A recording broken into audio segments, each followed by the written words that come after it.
আমি জুনায়েদ আল হাবিব এই যে আজ বয়ান করে যে কুমিল্লার দিকে রওনা হব, আমি বাসায় গিয়া ফজর পড়তে পারবো কি পারবো না গ্যারান্টি নাই।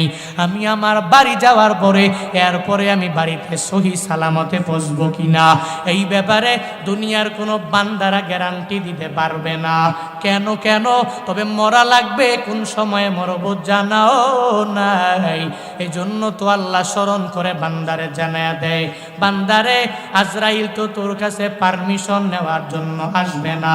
তোর মরণের সময়ে আজরাইল আইসা বলবে না বান্দা তোমার কাজগুলো তুমি সেরে ফেলো। ও বান্দারে, তুই 10 দিন পরে মরবি, তুই নামাজ আরম্ভ করে দাও। 20 দিন পরে মারা যাবি, রমজানের রোজাগুলো রেখে দাও। তুই 30 দিন পরে মারা যাবি, নেক আমলের লাইনে বান্দা তুই অগ্রগামী হয়ে যাও।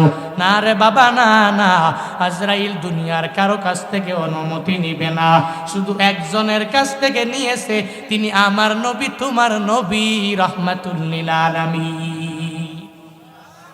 যেই নবীর কাছ থেকে আজরাইল অনুমতি নিয়েছে মৃত্যুর ব্যাপারে, আল্লাহ পাক মালাকুল মউতের পাঠাইলেন, হ্যাঁ মালাকুল মউত আমার নবীর দরবারে তুমি চলে যাও, ওই নবীর কাছে যাও, আর নবীর কাছ থেকে যায় পারমিশন নিয়ে নাও। যদি নবী পারমিশন দেয় তাহলে নবীজির রূহটাকে তুমি কবজ করে নিয়ে আসবা, আর যদি নবী পারমিশন না দেয় তাহলে রূহটাকে কবজ করবা না। আল্লাহ পাক ওই নবীর রূহটাকে কবজ করার জন্য পারমিশন নিতে যখন তারে আদেশ দিয়া দিলেন, যা রে যা, ও মালাকুল মউত আমার নবীর দরবারে তুই চলে যাও, চলে যাও। নবীর দরবারে মালাকুল মউত যখন হাজির হয়ে গেলেন, আয়েশা বলে, ও পয়গম্বর আমার, আল্লাহ পাক বলেছেন আপনার রূহটাকে কবজ করার জন্য, অনুমতি যদি দেন তাহলে আপনার রূহটাকে কবজ করে আমি নিয়ে যাব, আর যদি অনুমতি না দেন রূহটা আপনার কবজ করার ক্ষমতা আমার নাই। মদিনাওয়ালা নবীকে বললেন, নবী ডেকে বলে, ও আজরাইল আমি তোরে পারমিশন দিব না। বলে, নবী গো কেন কেন পারমিশন দিব না, কারণ জানা লাগবে। নবী আমার ডেকে বলে, হে আজরাইল, আইনা আখি জিবরাইল, আমার ভাই জিবরাইল কই? আমার ভাই জিবরাইলের একটু আমার দরবারে খবর দাও, আমি তার সাথে একটু কথা বলা লাগবে। তার সাথে যখন কথা বলা শেষ হয়ে যাবে তখন আমি তোমাকে আমার মৃত্যুর ব্যাপারে তোমারে পারমিশন দিয়া দিব, আমার রূহটাকে কবজ করার ব্যাপারে তোমারে পারমিশন দিয়া দিব। যখন নবী আমার জিবরাইলের সন্ধান যখন মালাকুল মউতের কাছ থেকে যাইল, তখন মালাকুল মউত আমার নবীরে জানায়া দেন, নবী গো হযরতে জিবরাইল ফিস সামাইল উলা, প্রথম আসমানে আছে, নবী গো আপনি ডাকলে আমি তারে ডাইকা নিয়ে আসব।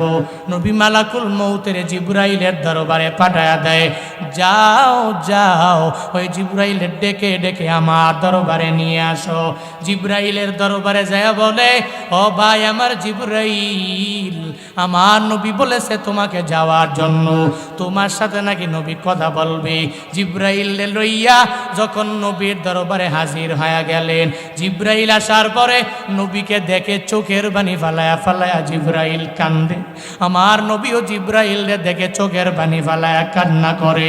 জিবরাইলের এক দিক থেকে কান্না, আমার মদিনাওয়ালা নবীর আর এক দিক থেকে কান্না শুরু হয়ে গেল। জিবরাইল ডেকে বলে, ও পয়গম্বর আপনি কান্না করেন কেন? আল্লাহর দরবারে আপনি চলে যাবেন, আমার মাওলার বড় প্রিয় গো নবী। ও নবী গো, আল্লাহর মুলাকাতে যাবেন, কান্না করার কোনো মানে হয় না, কারণ যেই বান্দাগুলো আমার মাওলার প্রিয় বান্দা হয়ে যায় ও তো মরণের কঠিন কালেও ভয় করতে পারে না, মৃত্যু হয়ে যাবে এই চিন্তা নিয়ে চোখের বাণী ফালাইয়া কান্দে না। গতকালকে এক জায়গায় বয়ানে গেলাম, আপনাদের সিরাজগঞ্জ জেলা রায়গঞ্জ, আপনাদের পাশের একটা উপজেলা, ওখানেই ছিল আমার বয়ান। ওই বয়ানে ওঠার আগে এক আল্লাহর বান্দা আমার সামনে আইসা অনেক বিষয়ে বলল।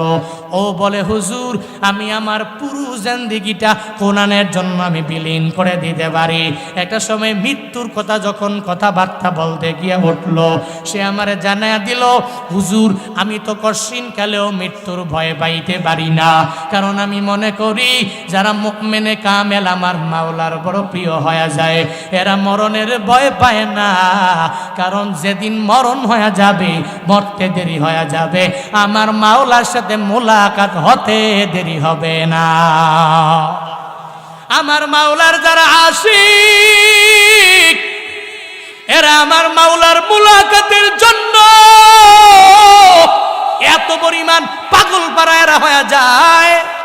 ওই রবের মুলাকাতের জন্য কখন মরণ হয়ে গেল কি গেল না, এই চিন্তা এরা বিন্দু মাত্র পরিমাণ অন্তরে রাখে না। এরা মনে করে মরতে দেরি, আমার মাওলার মুলাকাত আমি পেয়ে যাব। জিবরাইল চোখের পানি ফেলায়া কান্দে আমার নবীরে জানায়া দেয়, নবী গো, মরণের কথা শোনার পরে আপনি কান্না করলেন কেন? ও নবী আমার, আপনি তো আমার মাওলার বড় প্রিয় হয়ে গেলেন, ওই রবের দরবারে মুলাকাতে আপনি চলে যাবেন, আপনার দ্বারা কান্না মানায় না। নবী গো, আপনার কান্না আমি সহ্য করতে পারি না। নবী আমার ডেকে বলে, ও জিবরাইল ভাই আমার, আমি কেন কান্না করি তুমি আমায় বলো, কিন্তু তুমি কেন কান্না করো, তোমার চোখ দিয়া কেন বেয়ে বেয়ে পানি পড়ে, তুমি আমায় একটু জানায়া দাও। জিবরাইল নবী বলে, নবী জিবরাইল রে বলে, জিবরাইল বলে, নবী আপনি কান্দেন কেন? এবার নবী বলে, জিবরাইল তুমি কান্না করো কেন? জিবরাইল ডেকে বলে, ও পয়গম্বর, আমি জিবরাইল আমার মাওলার পক্ষ থেকে ওহী নিয়ে নিয়ে সব নবীর দরবারে আসি। আমার মাওলা আমারে বড় একটা দায়িত্ব দিয়েছে, পৃথিবীর যত পয়গাম্বর, এই সব পয়গাম্বরের দরবারে আমি ওহী নিয়ে আসি। আল্লাহ পাক যখনই আমারে আদেশ দিয়া দিল, আমি ওহী নিয়ে নিয়ে নিয়ে তাদের দরবারে হাজির হয়ে গেলাম। এটা আমার দায়িত্ব।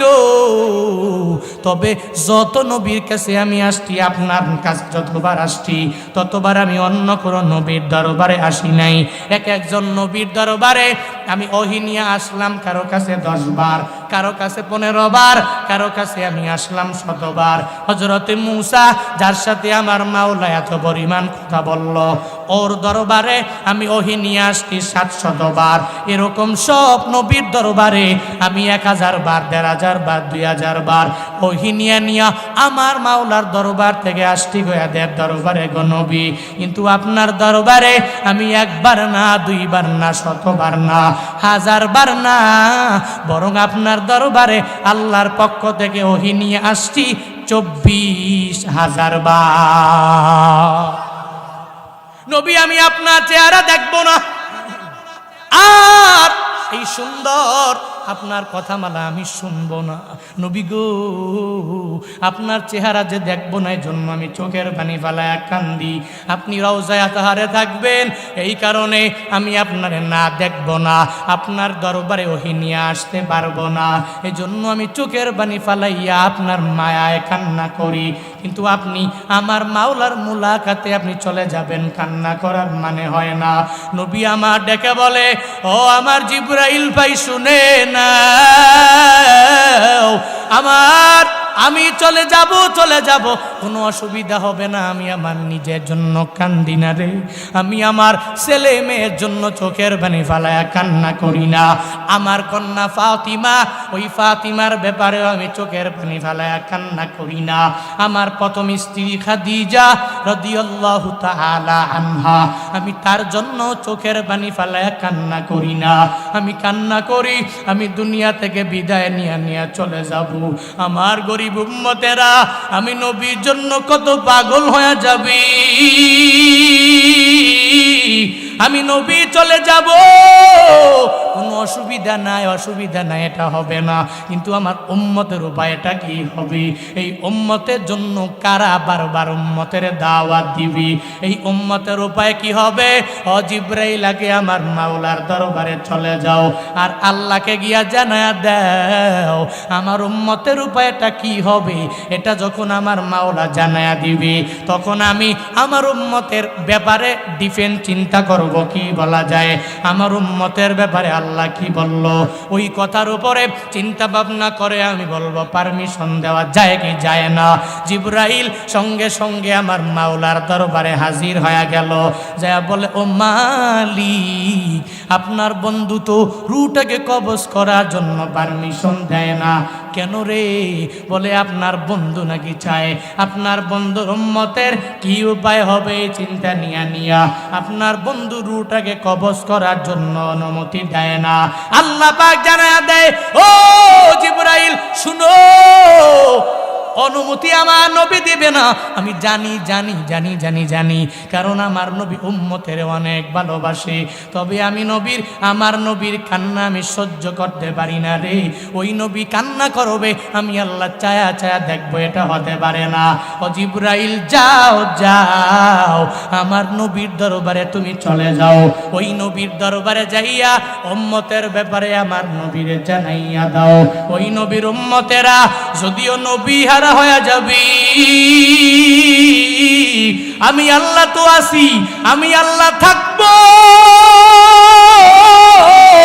ও জিবরাইল আমার নবীর দরবারে যাও, ওই নবীর কাছে গিয়া জানায়া দাও আমার নবী চিন্তা করার কোনো প্রয়োজন নাই রে, আমার নবী টেনশন করার কোনো প্রয়োজন নাই। এই উম্মত যদিও দুনিয়া থাকবে আমার নবী থাকবে না, কিন্তু হাসরের ময়দান কায়েম হওয়া পর্যন্ত আমি মাওলা উম্মতের কাছে আমার বান্দাদের কাছে থাকবো।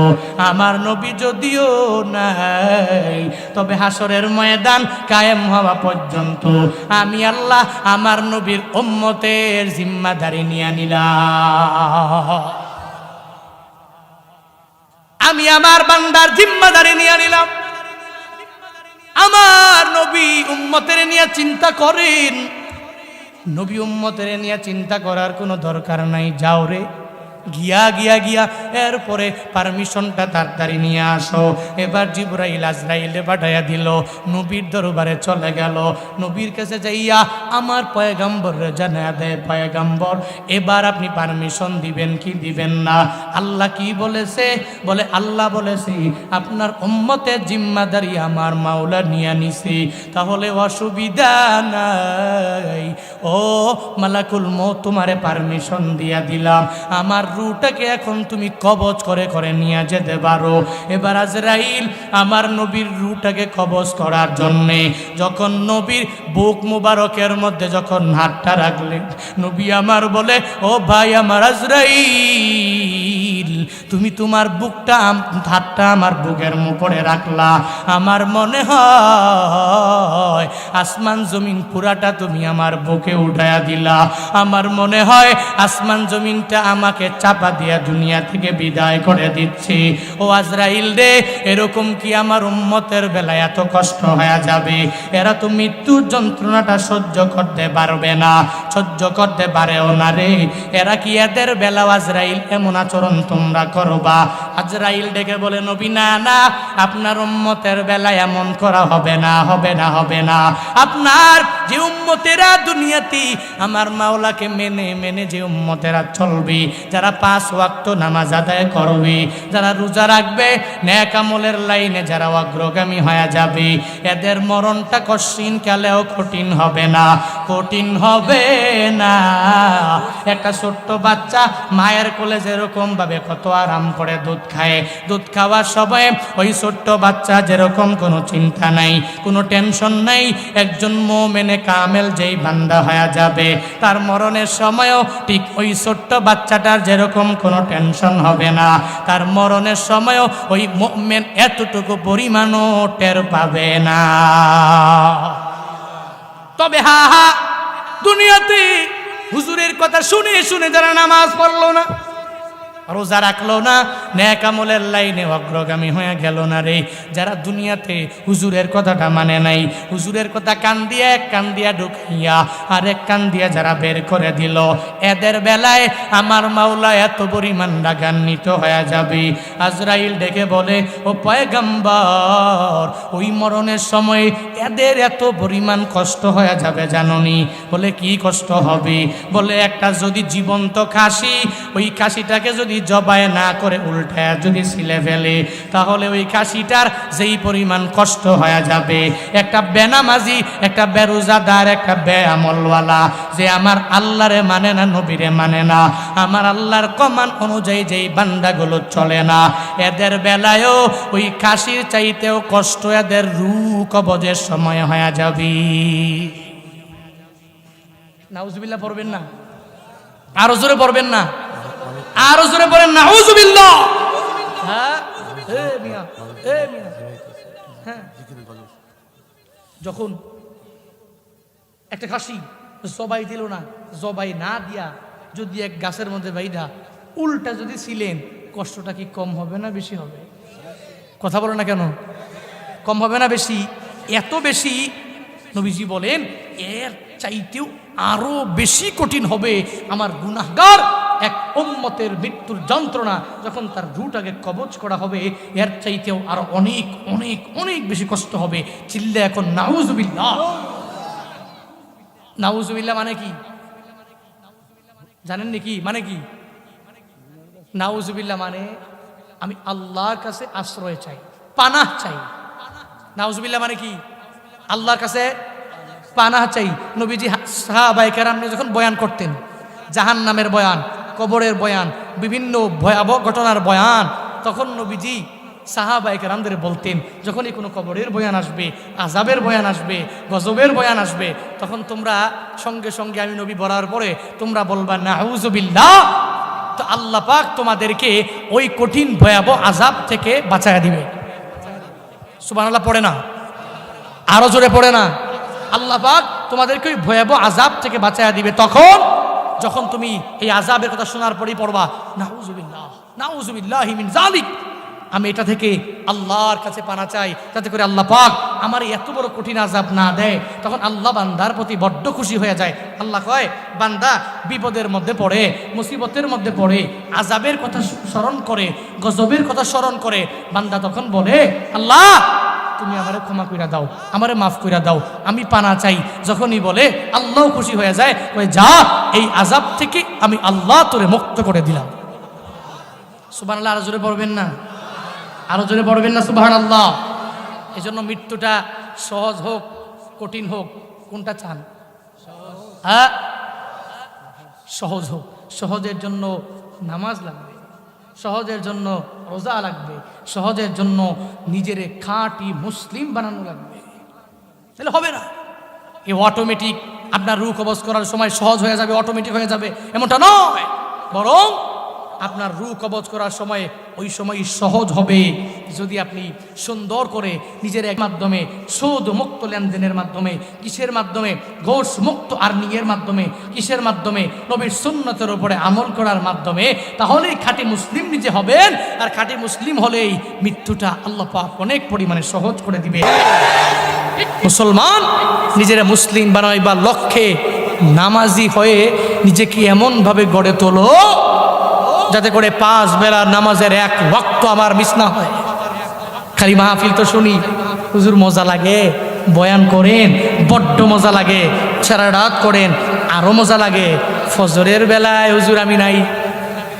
হ্যাঁ, কেমন হইল? সারা রাত ওয়াজ শুনলাম, ফজরই পড়ি নাই। তাহলে এই ওয়াজ যদি আমি এক রাত কেন, আমার পুরো জিন্দেগিতে যদি 60 বছরের জিন্দেগিতে যদি আমি ওয়াজ শুনি, আমার এই ওয়াজে কোনো ফায়দা আছে? উপকার হইবে? এই ওয়াজ উদ্দেশ্য কি? মানুষগুলোকে নামাজের ভয় ঢুকানোর, যে তুই আল্লাহকে ভয় করে নামাজে যাও। মানুষের ভিতরে ঢুকানোর, তুই আল্লাহকে ভয়ের করে রোজা রাখো। মানুষের ভিতরে এটাই ঢুকানো লাগবে, তুই আল্লাহকে ভয় করে সুদ মুক্ত টাকা ইনকাম করো। মানুষের অন্তর এটাই ঢুকানো, বান্দা তুই আল্লাহকে ভয় করে ঘোষ থেকে নিজেকে বিরত রাখো। এগুলাই তো উদ্দেশ্য। কিন্তু এখন তো হুজুর আপনাকে মৌখিকভাবে খুব ভালো লাগে, কিন্তু আমলের কথা বললেন না। যতক্ষণ পারেন ওয়াজ টোয়াজ করেন, ভালো করে বয়ান টয়ান করেন, বিভিন্ন কোরআন এবং হাদিসের ঘটনাগুলি বলেন, কিন্তু নামাজের কথা বললেন না। এটা বড্ড খারাপ লাগে।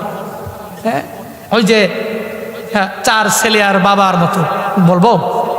হ্যাঁ বলবো, 4 ছেলে আর বাবা।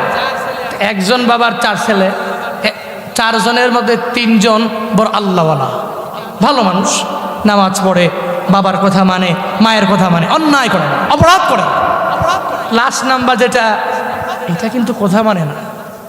মাঝে মাঝে বলেন, আমাদের এলাকায় বলে শেষ কাটাইল্লাটা বড় ফোংডা হইছে। এটা আমাদের এলাকায় বলে যে লাস্ট নাম্বার যে ছেলেটা, এটা অনেক পরিমাণে দুষ্টুমি করে, সে একেবারে সর্বোচ্চ লেভেলের দুষ্ট। নামাজ রোজা তো নাই, বাবার কথাও মানে না, মায়ের কমান মানে না, কারো কথাই মানে না। বাবা খালি বারবার যায় বিভিন্ন হুজুরের কাছে দোয়া চায়, হুজুর আমার এই ছেলেটা যেন একটু দোয়া করিলেন যাতে ও ভালো হয়। ওই আরেকজনের ডাব চুরি করে, এই করে সেই করে, মানে এক কথায় যেন দা না এনে কুড়াল লাগাই দেয়, ভালো না। তো তিনজন ভালো, লাস্ট নাম্বারটা ভালো না। বাবার তো মাথা গরম, প্রতিদিন ফজরে 3 ছেলে যায়, লাস্ট নাম্বার যিনি ও যায় না। বাবা যায় প্রতিদিন, তারা ডেকে ডেকে এরপরে মসজিদে চলে যায়। তো একদিন বাবা লক্ষ্য করলো যে ছেলেটা যে মসজিদে যায় না, এর একটু ডাকা লাগবে। ডাকতে যাইয়া এবার ছেলেটারে একবার দরজার মধ্যে জোরে ধাক্কা মারছে, এই ছেলে। বাকি 3 ছেলের নামাজের ব্যাপারে বলা লাগে না, তো তুই এমন কেমনে হইলি, তুই কেন নামাজ পড়?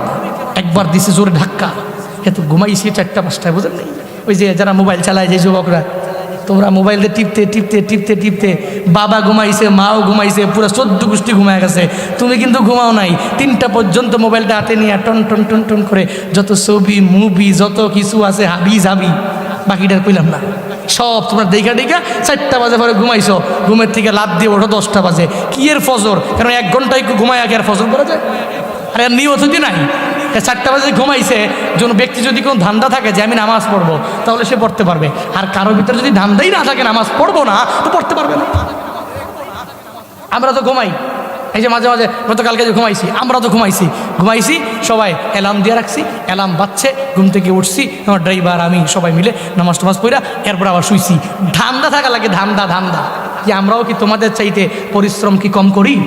হ্যাঁ, কত পরিশ্রম। এত পরিশ্রম করার পরেও কেন পড়ি? এটা যদি আপনার নিয়ত থাকে, ওই যে বলে না, যদি থাকে বন্ধুর মন গাং পাড়াইতে কতক্ষণ। এখন যদি বন্ধুকে ভালোবাসি তো আমি তো গাং পাড়াইতে পারবো, হাক্কা লাগবে না, আমি ডুব দিয়ে হইলেও যাবো। এই জন্য ইচ্ছা থাকলে উপায় হবে। তোমাদের তো ইচ্ছাই নাই। ছোট্ট ছেলেরা বারবার যায় দরজায় করোনারে, হাই তুই উঠোস না কেন? বাকি 3 ছেলে আমার নামাজ পড়ে, তুই পড়োস না কেন? 3বার যখন বলছে একটু মাথা গরম, বাবারে কয়, এই আরেকবার যদি ডাক দাও, তুমি ছোট্টবেলায় যা যা করছো আমি গিয়ে কালকে সব কয়ে দিব। দুষ্টু, এত পরিমাণ দুষ্টু। এবার বাবারে দিয়ে দিছে হুমকি, এই বাবা এত কই মনে মনে এ তোমার ইজ্জত দিয়ে টান দিব। গেছে গা, আর ডাক দেয় না, চলে গেছে মসজিদে গিয়া সুন্দর করে নামাজ টামাজ পড়া তসবি পড়তে আছে, জপতে আছে, তসবি পড়তেছে। একটু পরে সবাই চলে গেছে। মসজিদের ভিতরে দরজার মধ্যে কে যেন নাড়া মারছে, পিছনে তাকায়া দেখে তার 4 নাম্বার যে ছেলেটা, যেটারে কাশি দিয়া দই দিয়া বাইদাও মসজিদে আনা যায় না, সে অটোমেটিক মসজিদে চলে আসছে। আইসা এর পিছনে দাঁড়াইছে, এ তো কয় খাইছে রে, এ তো আল্লাহ হয়ে গেছে মনে হয়, খাইছে রে। এরে মসজিদে আমি বইলে আনতে পারি না, সে অটোমেটিক্যালি মসজিদে চলে আসলো। আইসা বাবার পাশে সুন্দর করে বইসা বলতেছে, বাবা করেন কি? কয় নামাজের পরে তাসবিহ পড়ি। কয় তাসবিহটা আমার হাতে দেন। কয় খাইছে রে, ভালো হয়ে গেছে মনে হয়। তসবিহটা হাতে লয়ে কয়, বাবা এতদিন পর্যন্ত আমি আপনার অমান্য হয়েছি, আমি অবাধ্য হয়েছি, আপনার কথাগুলো মানি নাই। এখন থেকে তসবিহ জপে আর বলে আমি আপনাকে মানি, আমি আপনাকে মানি, আমি আপনাকে আজ থেকে মানি, আমি আপনাকে মানি। এটা বলতে বলতে আরে বাপরে বাপ, শ্বাস ফলায় না, খালি বলতেই আছে। একটা পর্যায়ে পুরা অর্ধেক তসবিহ জপে বলছে আমি আপনারে মানি, আমি আপনারে মানি।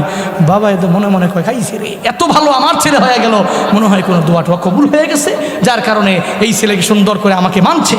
এবার বাবাকে দাঁড়াও, তসবিহটা আমরা দাও, তুমি কি আমার আসলেই মানো? হ্যাঁ, আজকে থেকে আমি আপনাকে মানি।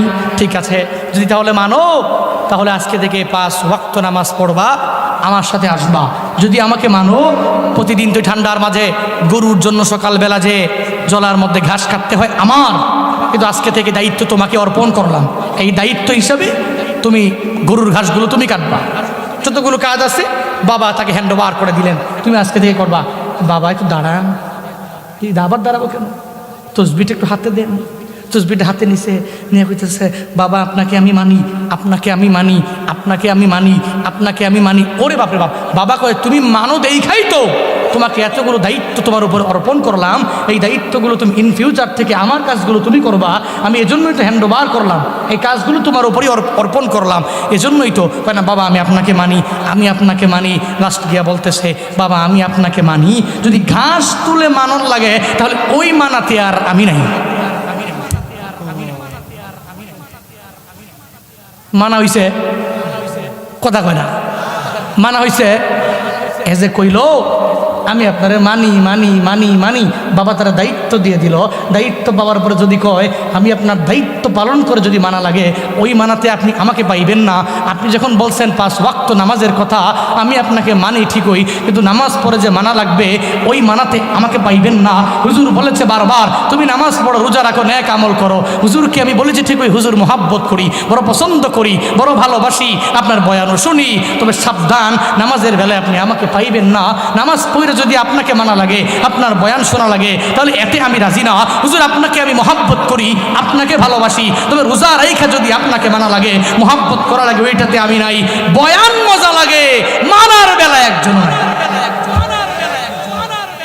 এই জন্য খালি বয়ান শুনলেই হবে না, মানতে হবে। পারবেন তো ইনশাআল্লাহ? হ্যাঁ পারবেন তো ইনশাআল্লাহ? আল্লাহ পাক আমাদের সবাইকে জানার পাশাপাশি মানার তৌফিক দান করেন। সকলেই পড়ি আমিন। আরো জোরে পড়েন, আবার পড়েন আমিন। একটু জিকির করি লা ইলাহা। গরম পানি কই? গরম পানি আছে না? লা ইলাহা ইল্লাল্লাহ, লা ইলাহা ইল্লাল্লাহ, লা ইলাহা ইল্লাল্লাহ, লা ইলাহা, লা ইলাহা ইল্লাল্লাহ, লা ইলাহা ইল্লাল্লাহ, লা ইলাহা। সিজদা করব না গায়রুল্লাহ, সিজদা করব এক আল্লাহ, সিজদা করব না গায়রুল্লাহ, সিজদা করব এক আল্লাহ।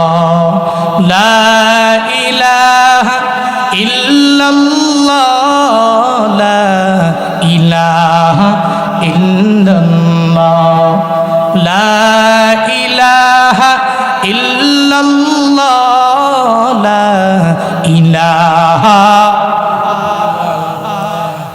লা ইলাহা। একটু বেশি হিট। লা ইলাহা ইল্লাল্লাহ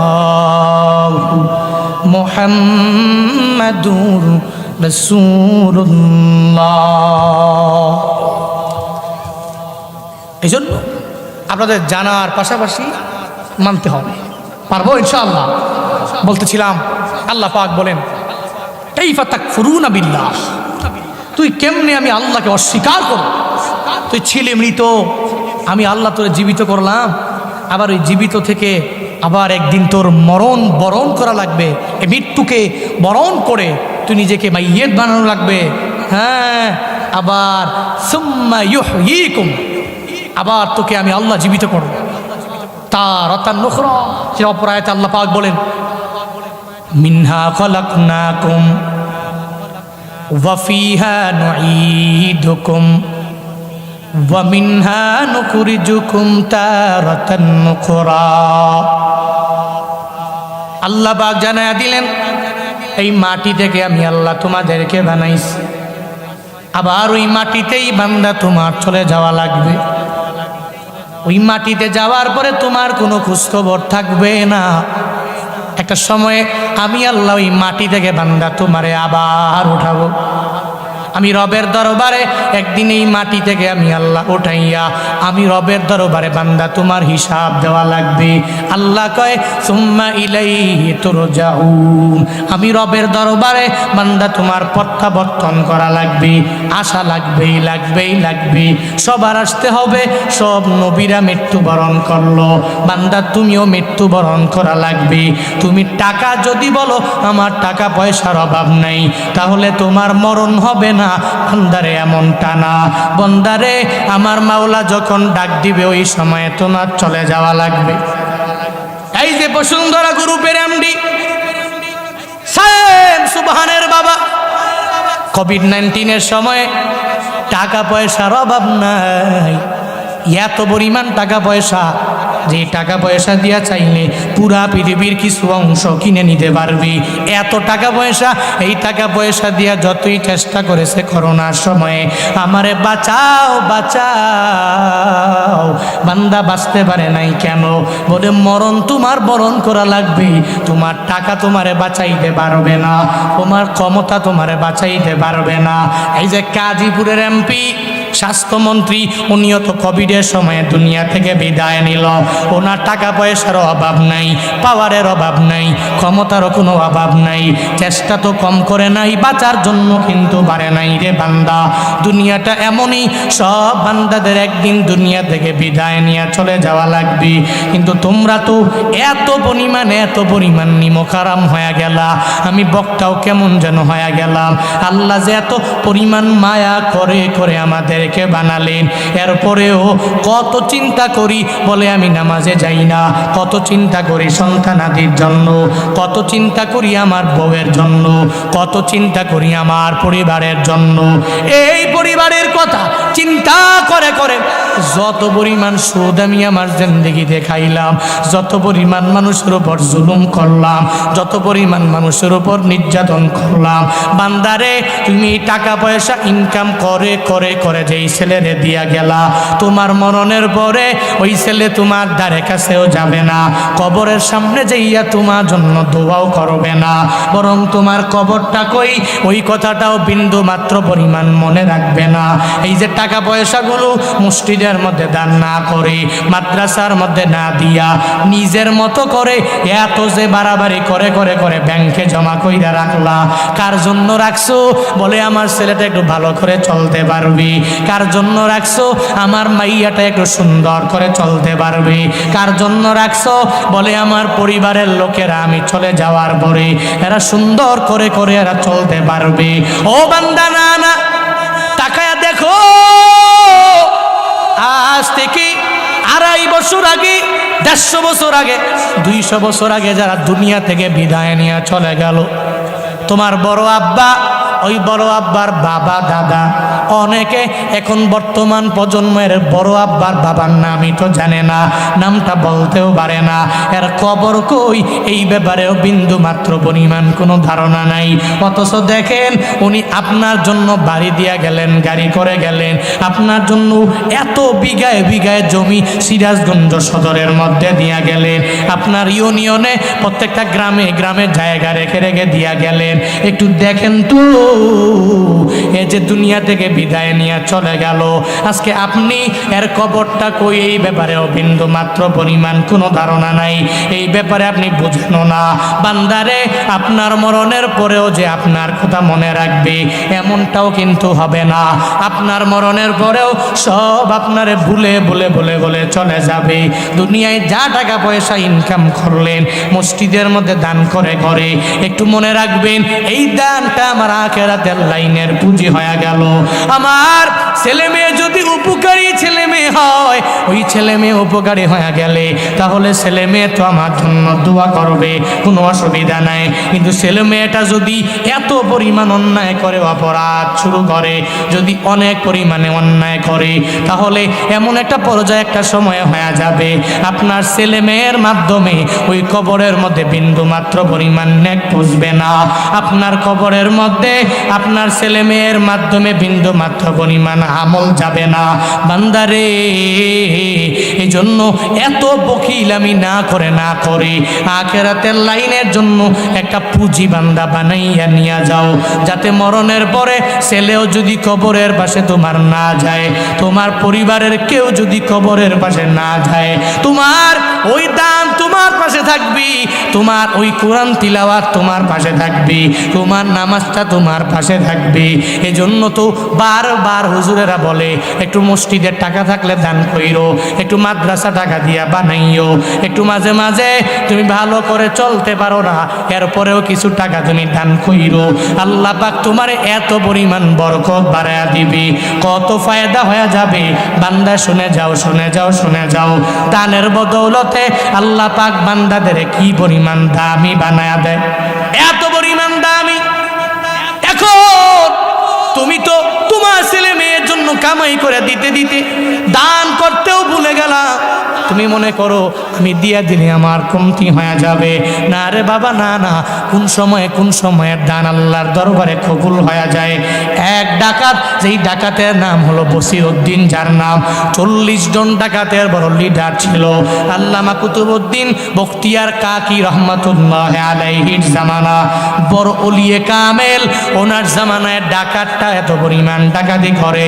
একদিন ডাকাতি করার জন্য যখন রওনা হয়ে যায়, জঙ্গলে যাওয়ার পরে তাকাইয়া দেখি এক বিল্ডিং এর মধ্যে, এক দালানে, ওই দালানের ভিতরে ছোট্ট একটা বাচ্চা চোখের পানি ফালায়া ফালায়া কান্দে আর বলে, ও মালিক, আমার দুনিয়াতে মা নাই, বাবা নাই, তুমি আমার মা বাবা দুনিয়া থেকে নিয়ে গেলা। অল্প বয়সে আমি আমার মা বাবাকে হারিয়ে ফেলেছি। ও আল্লাহ, আমার মা নাই, বাবাও নাই। আমি মাদ্রাসার মধ্যে পড়াশোনা করি। ওই মাদ্রাসায় রাতের বেলা পড়ার জন্য হারিকেন জ্বালানো লাগবে, একটু তেল আমার লাগবে। কিন্তু আল্লাহ গো, ওই তেল কিনার বিন্দু মাত্র পরিমাণ টাকা আমার মাঝে নাই, যার কারণে আমি তেলও কিনতে পারি না, হারিকেন জ্বালাইয়া আমি কোরআন তিলাওয়াত করতে পারি না। আমার মাওলার দরবারে নিজের মা বাবার জন্য যখন কান্না করে, বান্দারে মনোযোগের কান্না গায়া শুনে যাও। 40 জন ডাকাতের লিডার এত বড় নেতা হইয়া যখন দেখে ছেলেটা কান্না করে, ওই ছেলের কান্না দেখে দেখে নিজের ধরে রাখতে পারে না, তার কাছে যায় আর যায় বলে, ও বাবারে, তুই কেন চোখের পানি ফালায়া কান্দো? বলে, আমার মা নাই, আমার বাবাও দুনিয়ায় নাই। আমার মা বাবা থাকলে আমারে তেল কিনে কিনে পড়ার খরচটা আমারে দিয়ে দিত, আমারে হারিকেন জ্বালানোর মতো তেল আমার মা বাবায় কিনে দিত। কিন্তু আমার মাও নাই, বাবাও নাই, যার কারণে আমি তেল কিনতে পারি না। আমি কোরআন তিলাওয়াত করে ফজরের নামাজের পরে আমার উস্তাদদেরকে সবক শোনাইতে পারি না। তখন তার এই কথা বলে, ডাকাত হওয়ার পরেও দিলটা বড় নরম হয়ে যায়। আল্লাহু আকবার পড়বেন না? দিলটা বড় নরম হয়ে গেল। আমি মানুষের বাড়ি ডাকাতি করে করে করে আমি টাকা ইনকাম করি, কিন্তু এই ছেলেটা এত বড় বিপদের মধ্যে পড়ে গেল, মুসিবতের মধ্যে পড়ে গেল। না না, আমি তারে ফালায়া দিয়ে যাইতে পারি না, আমি তার জন্য একটু তেলের ব্যবস্থা করে দিব। ডাকাত হওয়ার পরেও ওই ছেলের তেল কিনে দেওয়ার জন্য বাজারে রওনা হয়ে যায়। বাজারে যাওয়ার পরে এবার তেলের দোকানে যায়, যখন দরওয়াজা টুক্কা মারে, এবার তেলের দোকানের মালিক যখন দরওয়াজাটা কইলা দেখে ডাকাতের সর্দার চলে আসলো, মাথাটা গরম হয়ে গেল। হায় রে, আজকে আমার তেলের দোকানে আগুন লাগায়া দিবি, আমার তেলগুলো নিয়ে নিয়ে চলে যাবে। যে ব্যক্তি সন্ত্রাস, এরা তো যে কোনো ব্যক্তি দেখলে ভয় পাবে কি পাবে না? পাবেনি। সন্ত্রাসের কেউ মায়া করে না, দেখবেন উপর দিয়া দিয়া দিয়া সার বলে, কিন্তু ভিতরে ভিতরে এত পরিমাণ ঘৃণা তার প্রতি জন্মায়া যায়। ওপর দিয়ে বলে, স্যার আপনারে ভালোবাসি, স্যার আপনারে মোহাব্বত করি। ও স্যার, স্যার ছাড়া কোনো কথাই বলে না, কিন্তু গোপনে গোপনে এত পরিমাণ ঘৃণা তার অন্তরের মধ্যে জমিয়া গেল। বাংলাদেশেও দেখবেন মাঝে মাঝে অনেক বড় লিডারের নেতারে আশেপাশের লোকেরা যখন বাড়িতে আসে সালাম দেয়, স্যার বলে সম্বোধন করে। আর যেদিন বাড়ি থেকে সব সারিয়া যখন ঢাকায় চলে গেল, তখন ওই লোকেরাই চা দোকানের মধ্যে বৈশা বৈশা ওই লোকের বদনাম করে আসে। না না, উপর দিয়ে স্যার স্যার বলে, তেলওয়ালা কয়, স্যার কি জন্য আসছেন? তেল লাগবে নাকি? যা লাগবে নিয়ে যান, নিয়ে যান, নিয়ে যান। ও স্যার গো, আমি আপনারে দেওয়ার জন্যই তো বৈশা আছি, তবে আবার আপনি তেল নিয়ে যাবেন এটা হবে না, এই তেলগুলো আমার মাথায় উঠে দিবেন, আমি একটু নিয়ে নিয়ে আপনার একটু আগায়া দিব। যখন এই কথা জানায়া দেয়, বসিরউদ্দিন কয়, না না, এতদিন পর্যন্ত তুই আমার এত পরিমাণ ডাকাত বললা, এতদিন পর্যন্ত আমি ডাকাতদের বড় লিডার ছিলাম, বড় নেতা ছিলাম, এখন থেকে নিয়ে 1-2 ঘন্টা আগে আমি ডাকাত ছিলাম, কিন্তু এখন আর আমি ওই রকম না, আমি তেল কিনে কিনে আমায় দেও, আমি ওই ছেলেটারে নিয়ে নিয়ে দিয়া দিব। কি পরিবর্তন হয়ে গেল, সঙ্গে সঙ্গে তেলওয়ালারে জানায়া দেয়, আমায় কিছু তেল দাও, এই তেলগুলো নিয়ে নিয়ে আমি চলে যাব। আবার তোমার মাথায় উঠানো লাগবে না, এই তেলগুলো ক্রয় করার পরে তুমি তেলের ড্রামটা আমার মাথার মধ্যে উঠায়া দিবা। আল্লাহু আকবার। এই তেলের দামটা আমার মাথায় উঠায়া দিবা, আমি তেল নিয়ে নিও। ওই হাফেজে কোরআনের কাছে গিয়ে একটু হাতিয়া দিয়া দিব রে। এই তেলটা যখন ক্রয় করার পরে তখন মাথায় দিয়া দিলেন, ড্রামটা মাথার মধ্যে লইয়া রওনা হয়ে গেলেন ওই ছেলের দরবারে। ওই ছেলের কাছে যায় বলে, ছেলে রে তোর দুনিয়াতে মা নাই, বাবা নাই, কেউ নাই। ও ছেলে রে, আমার যদিও টাকা পয়সার কোনো অভাব নাই, সব জুলুমের টাকা, সব আমি মানুষের উপর অত্যাচার করে করে আর্নিং করেছি। ধরো ধরো এই তেলটুকু আমি তোমারে দিয়া দিলাম, এই তেল দিয়া দিয়া সুন্দর করে কোরআন তিলাওয়াত করবা আর কোরআন মুখস্থ করবা। আর আমি ব্যক্তির জন্য তুমি আমার মাওলার দরবারে হিদায়াতের দোয়া করবা। সঙ্গে সঙ্গে ওই ছেলেটা চোখের পানি ফালাইয়া আমার মাওলাকে বলে, ও দয়ার মালিক, আমার মা নাই, আমার বাবা দুনিয়ায় নাই, এই দুনিয়াতে আমি বড় এতিম, আমি বড় অসহায় হয়ে গেলাম। এই দুনিয়াতে আমার কিছু নাই, কিছু নাই, কিছু নাই। কিন্তু এই ব্যক্তিটা আমাকে এত বড় বিপদের মধ্যে আমার 1 গ্রাম তেল দেয়া গেল, আবার তোমার কোরআন তিলাওয়াত করে করে মুখস্থ করার জন্য আমারে দিয়া গেল। ও আল্লাহ, আমি কশিন কাল এর জন্য দোয়া না করে পারি না। সঙ্গে সঙ্গে ওই ডাকাতের জন্য রবের দরবারে দোয়া করতে দেরি। ডাকাত ডাকাতি করবে দূরের কথা, 40 জন সব সাঙ্গ পাঙ্গদেরকে ফালাইয়া বাড়ির দিকে রওনা হয়ে গেল। বাড়িতে যাওয়ার পরে আল্লামা কুতুবউদ্দিন বখতিয়ার কাকির জামানার মধ্যে যখন ওনার দরবারে চলে যায়, কুতুবউদ্দিন বখতিয়ার কাকি রহমাতুল্লাহ আলাইহি জানাইয়া দেয়, তোমার চেহারার মধ্যে আমি আগে দেখতাম ডাকাতির একটা ছাপ দেখা যায়, কিন্তু আজকে ওটা নাই। আমার মনে হয় আমার মাওলা তোমারে আল্লাহর বন্ধু বানায় আনিছে।